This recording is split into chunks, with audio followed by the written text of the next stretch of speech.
So a lot of analysts out there that are talking about the NFC North and talking about how the Chicago Bears, the Green Bay Packers, Minnesota Vikings, and Detroit Lions stack up against one another.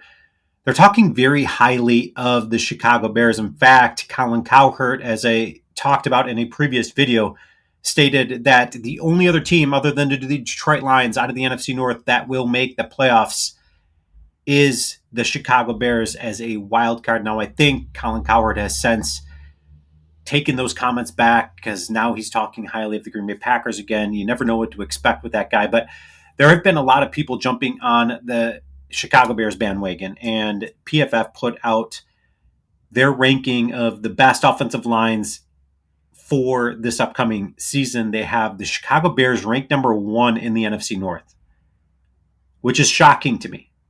Okay, so the Chicago Bears are one of the poorest offensive lines in all of football. Now, we know that the Chicago Bears went out there and made some drastic improvements on their offensive line, but to take them from one of the bottom dwellers to number 4 is a pretty bold statement, especially when the Detroit Lions, they had one of the best offensive line, if not the best offensive line in all of football. Yes, they did lose their center, which is dramatically going to affect the way that they play. And the Green Bay Packers, I feel, only got better with what they did this offseason, what Brian Gutekunst did in shuffling people around and all that. And then also having Jordan Morgan, who he used a first-round draft pick for last year. That dude's only going to get better and push everybody to get better, and we're only going to see what that dude is capable of this year. But they have the Chicago Bears number 1 in that list out of the NFC North.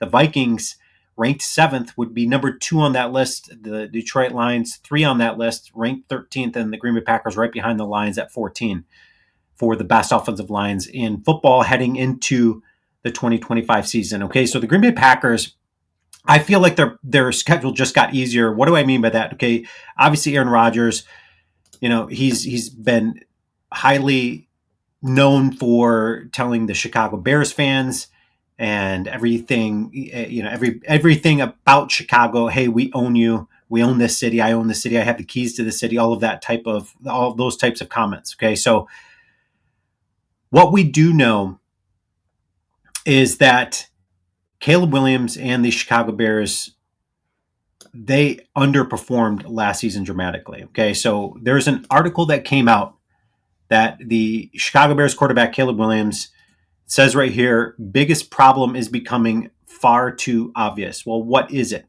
His attitude. Okay, so you see it right here highlighted. It talks about his attitude. And it goes on to say that we've heard multiple times this offseason that Williams' body language was an issue last season.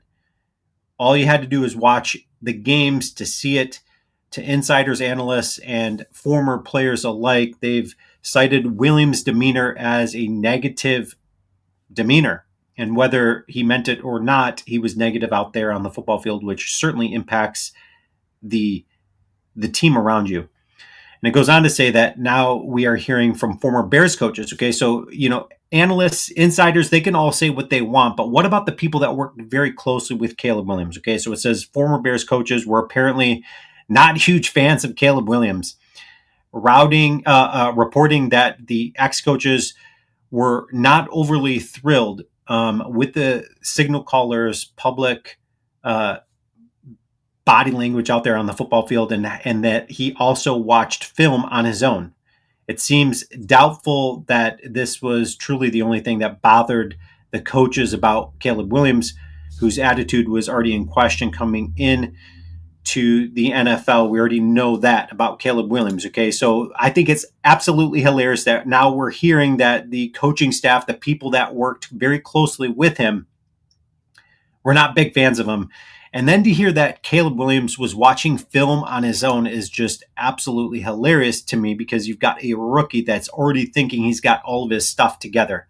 How much of his stuff does he have together? Well, Caleb Williams ranked 35th in positive play percentage and 33rd in explosive play percentage in the first quarter among 35 quarterbacks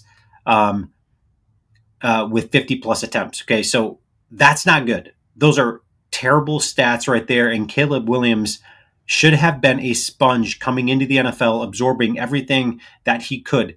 Now, in his defense, He did have Eberflus there, and not the greatest coaching staff, around him. However, he had a plethora of tools around him and weapons around him to make him good. What better situation for Caleb Williams to get into than the Chicago Bears? That's what you kept hearing prior to the 2024 NFL season starting.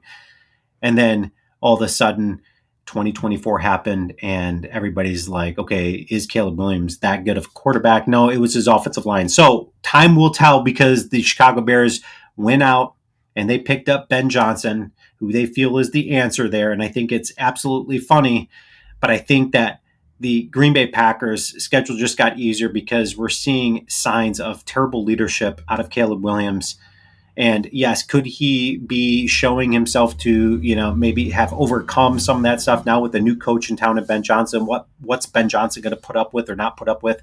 At the end of the day, some of these character issues coming throughout college, coming into the NFL, and then in the NFL, this dude's watching tapes on his own, watching film on his own, really not getting any accountability or leadership around him in his style of play and his play and what he can or cannot do to improve on, I think is a massive question mark. If you're the Chicago Bears, and I'm learning now that the coaching staff didn't like a lot about their franchise quarterback, their future guy in Caleb Williams, that would raise a whole lot of red flags for me. But I think it's absolutely hilarious as Packer fans, because it just gives us the extra bit of, we knew that was going to happen type of mentality when it comes to the Chicago Bears. Okay, so Ben Johnson says that we've loaded him up talking about Caleb Williams and what they did this offseason.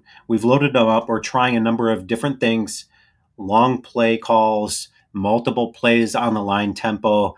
We've dabbled here, there, and everywhere really throughout the springtime.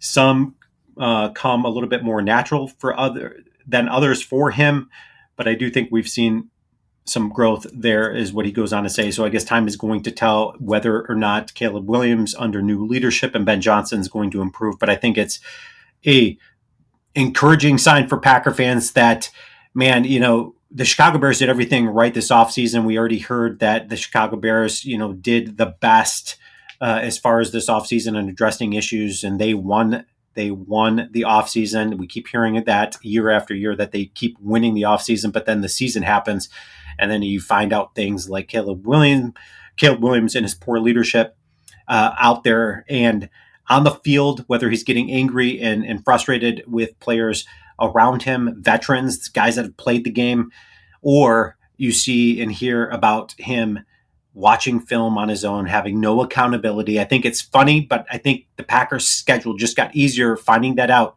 It doesn't matter how good the Chicago Bears get. They're always going to be the Chicago Bears. Leave your comments, and as always, go Pack Go.